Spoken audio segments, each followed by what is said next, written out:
পরে কাজটা শুরু করার জন্য ইয়ে করলেন, রুমের ভিতরে কেচি আনতে গেলেন। তখন কেচি নেওয়ার সময় তার হাত জানি কেমন কাঁপছিল, মনে হচ্ছিল রুমের ভিতরে কেমন জানি আবসা ছায়ে গিয়েছে। এরপর যখন সে লাস্টার মুখটা উঠায়, কাপড়টা উঠায়, তখন তার কাছে আরও খুব ভয়ঙ্কর লাগছিল যে না, মুখটা খুবই বিশ্রী ছিল, তার মুখটার অর্ধেক নাকি পুরো থেতলে গিয়েছিল। এটা আসলে আপনার ঠিক হয় না, এটা একটা এই লতার ভিতরে একটা জিন আটকে দেওয়া হয়েছিল, যেটার কারণে মানুষের ক্ষতি হয় আর কি সাধারণত।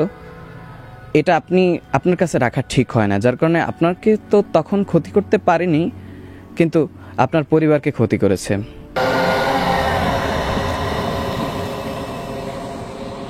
আমার এক চাচা আমাকে এই ঘটনাটি বলেছে। ওই চাচা গ্রামে লাশ কাটতো, ভোলা জেলায়।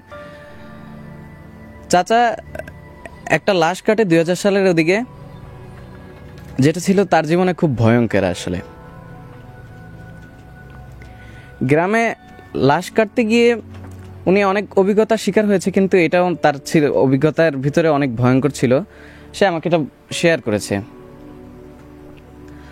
বিকালবেলা একটা লাশ আসে, যেটা ট্রাক অ্যাক্সিডেন্টে মারা যায় আর কি। তো লাশটার অবস্থা খুব খারাপ ছিল, মুখ থেতলে গিয়েছে। মানে ভদ্রলোক ডোমের কাজ করত, ডোম যেটাকে বলা হয় আর কি, লাশ কাটার যারা নিয়োজিত, সেই প্রফেশনে কি ছিল সেই ভদ্রলোক? জি না।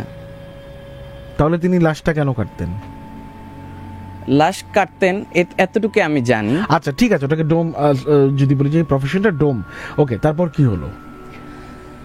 তারপরে ওই যেই লোকটা মারা যায়, ওনার পরিচয় চিহ্নিত করার জন্য একটু সময় লেগে যায়। রাত নাগাদ, প্রায় 10টা নাগাদ সময় লেগে যায়। তো আমার চাচা চাচ্ছিল যে না, কালকে লাশটা শেষ করি কাজটা, আজকে চলে যাই। এমন সময় বললো যে না ভাই, আপনি আজকে রাতটা কাজটা শেষ করে যান, কাল সকালে না হয় আরেকটা কাজ আসবে আপনার, ওটা করতে হবে। এই জন্য সরকারি কাজ যেহেতু চাচার নিষেধ করলেন না, চাচা ওই কাজটার অনুমতি দিলেন। আচ্ছা ঠিক আছে। চাচা খুব ভয় হচ্ছিল আসলে, এটা কেমন জানি আজকের অনুভূতিটা তার অন্যরকম ছিল।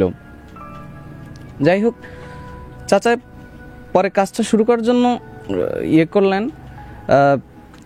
রুমের ভিতরে কেচি আনতে গেলেন। তখন কেচি নেওয়ার সময় তার হাত জানি কেমন কাঁপছিল, মনে হচ্ছিল রুমের ভিতরে কেমন জানি আবসা ছায়ে গিয়েছে। তার কাছে খুব ভয় পাচ্ছিল সে।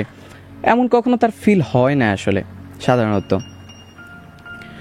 এরপর যখন সে লাস্টার মুখটা উঠায়, কাপড়টা উঠায়, তখন তার কাছে আরও খুব ভয়ঙ্কর লাগছিল যে না, মুখটা খুবই বিশ্রী ছিল, তার মুখটার অর্ধেক নাকি পুরো থেতলে গিয়েছিল, যার কারণে তাকে চেনা যাচ্ছিল না ঠিক মতো। এমন করে তার দিকে তাকিয়ে ছিল, মানে এক চোখ নাই তো ঠিক আছে, কিন্তু এক চোখে হয়েছে, গর্ত হয়ে গেছে, মনে হচ্ছে তাকে এখনই খেয়ে ফেলবে, এমন তার ভয় হচ্ছিল। পরবর্তীতে চাচা তা মনে মনে দোয়া কালাম পরে তা সব করে কাজে মনোযোগ দেওয়ার জন্য চাচ্ছিলেন, কিন্তু কিছুতেই সে পারছিলেন না। রুমের আলো থাকা সত্ত্বেও কেমন জানি তার চোখে আবসা লাগছিল। তারপরে চাচা দোয়া কালাম পরে না শুরু করতে চাচ্ছিলেন, কিন্তু তার কিছুতেই পাচ্ছিলেন না। হয়তো হাত ঠান্ডা হয়ে যাচ্ছিল, হাত থেকে কেচিটা পড়ে যাচ্ছিল, এরকম হচ্ছিল, কিন্তু না, হাতের দিকে তাকে সে দেখছে যে না, তার হাত ঠিকই আছে। এরপরে সে ওপাশ থেকে রুমে থেকে শব্দ, ভাই একটু তাড়াতাড়ি শেষ করলে ভালো হয়, আসলে আমাদের বাড়ি যেতে হবে। তো সে রুমের থেকে বেরোয়, তারও এক সহযোগী ছিল, তাকে ফোন দিয়ে আনিয়েছিল। এরপরে তাকে আনার পরে তাকে একটু উৎসাহ দেয়, ভাই কোনো সমস্যা নাই, আপনি না থাকলে তো আমার ভালো লাগে না, আপনি আমার সাথে কাজটা শেয়ার করেন। ঠিক আছে, তারা দুজনে কাজটা শেয়ার করলো। ওই লোকটাও কিছু আন্দাজ করতে পারলো, কিন্তু বুঝতে দিল না চাচা যে না, সমস্যা নেই, কাজ করেন, এরকম দিয়ে একটু হবে। কাজ যখন মাঝখানে কিডনির কাছে আসলো, তখন পেট থেকে একটা লতা পেল, তার সাথী যে ছিল সাথীর থেকে একটা লতা পাওয়া গিয়েছে। লতাটা ওই কলা গাছের মতো পেঁচানো, চিকন লতা। বলছে আচ্ছা ঠিক আছে আমার কাছে দাও, আমি রাখি, তারপরে দেখা যাবে। এরপরে কাজ শেষ করে চাচা একটার কাছাকাছি হবে 12:30 দিকে রওনা করলো তার ব্যক্তিগত বাইক নিয়ে। আর তার সাথীকে তার বাসার সামনে নামিয়ে দিয়ে শহর ছাড়ছিল। এমন সময় মহল্লার কাছে যখন যাবে তখন অনেকগুলো কুকুর, এত কুকুর সে আগে সবসময় এই রাস্তা দিয়েই চলাফেরা করে, কিন্তু এতগুলো কুকুর দেখে নাই। তখন মহল্লার ভিতরে পুরান ব্রিজ আছে বরহানুর ভোলাতে। পুরান ব্রিজে যখন সে তার বাইকটা আসলো, বাইকটা হঠাৎ করে বন্ধ হয়ে গেল। সে কিছু বুঝতে না পারে বাইক থেকে নেমে দেখার চেষ্টা করলো আসলে বাইকে কি সমস্যা আছে। পরবর্তীতে দেখলো যে না, তেমন কোনো সমস্যা নাই, তবে বাইকের ট্যাঙ্কিতে তেল নাই। সে বলল আরে এত কি অদ্ভুত ব্যাপার, আর বিকালবেলায় তো আমি 1 লিটার তেল ভরেছি কিন্তু তা তো নেই। তখন মনে হচ্ছিল যে চাচার আরো ভয়ঙ্কর লাগছিল। চাচার সেখানে মাথা সেন্সলেস হয়ে পড়ে যাবে এমন অবস্থায়, কিন্তু সে মনে মনে আজান দিতে লাগলো যে জোরে আজান দিলে হয়তো নিজের আরো বেশি ক্ষতি হতে পারে, তাই মনে মনে আজান দিতে লাগলো। আর দোয়া কালাম, এত সময় তো দোয়া কালাম পড়তেই ছিল, একটু আজান দেওয়ার চেষ্টা করলো মনে মনে।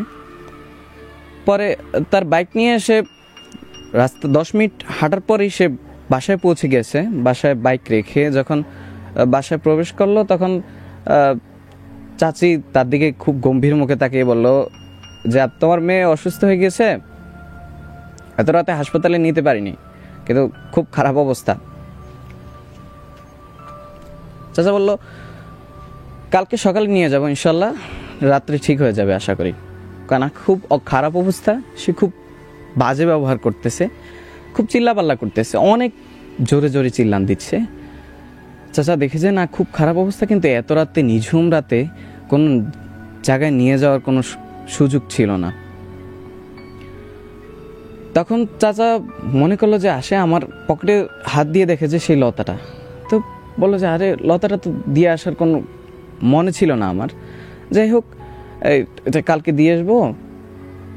এরপরে আবার চাচার মেয়ে উনি অনেক অসুস্থ হয়ে পড়েন। রাত 3টার সময় চাচার মেয়ে বমি করে দেয়, যে বমিটা সাধারণ বমি ছিল, কিন্তু পরবর্তীতে যখন আবার বমি করে তখন বমিটা কালো কালো ছিল। তো চাচার আসলে কিছু করার ছিল না, 2 রাকাত নামাজ পড়েছেন, সে আল্লাহর কাছে দোয়া করেছেন আচ্ছা এই অবস্থায় কি ফিরে আসি। আজান দেওয়ার সময় সব ঠিক হয়ে গেল। চাচিও বুঝে উঠতে পারছিল না আসলে বিষয়টা। এরপরে চাচা আমাদের ভোলাতে রতন খনকার নামে একজন খনকার আছে, মানে কবিরাজ যাকে আমরা বলি, ওনার কাছে নিয়ে যান। বলে যে ভাই আপনি যেটা নিয়ে আসছেন এটা আসলে আপনার ঠিক হয় না, এটা একটা এই লতার ভিতরে একটা জিন আটকে দেওয়া হয়েছিল, যেটার কারণে মানুষের ক্ষতি হয় আর কি সাধারণত। এটা আপনার কাছে রাখা ঠিক হয় না, যার কারণে আপনাকে তো তখন ক্ষতি করতে পারেনি, কিন্তু আপনার পরিবারকে ক্ষতি করেছে। সমস্যা নেই, আমি আপনাকে তাবিজ দিয়ে দিচ্ছি, আজকে রাতে যদি কিছু হয় তাহলে আপনি আমাকে বলবেন। ওদিন রাতে কিছু হয় না, তবে ওদিন রাতের 3-4টা গাছ, চাচার বাড়ির 3-4টা গাছ হেলে পড়ে যায়। মনে হচ্ছিল বৃষ্টি হচ্ছে, আসলে কোনো বৃষ্টির ধারে কাছে কিছু ছিল না। এরপরে আমার চাচা সেই লতাটা ওইখানে পৌঁছে দেয়, আর বলছে কবিরাজ বলছিল যে না আপনি এই লতাটা ওনার ফ্যামিলির কাছে পৌঁছে দিলে আপনার জন্য ভালো হবে। তো লতাটা সেই চাচা তার পরিবারের খবর টবর নিয়ে যেই ছেলে অ্যাক্সিডেন্ট হয়েছিল তার খবরটা নিয়ে তার কাছে পৌঁছে দেয়। ওই ছেলেকে মূলত আরেকটা ফ্যামিলি তারা ক্ষতি করেছিল, তারা তাবিজ করেছিল, যার কারণে ওই ছেলের আরও সমস্যা হয়। সেটা আরেকটা ঘটনা। আজকে এটাই আমার দ্বিতীয় ঘটনা ছিল।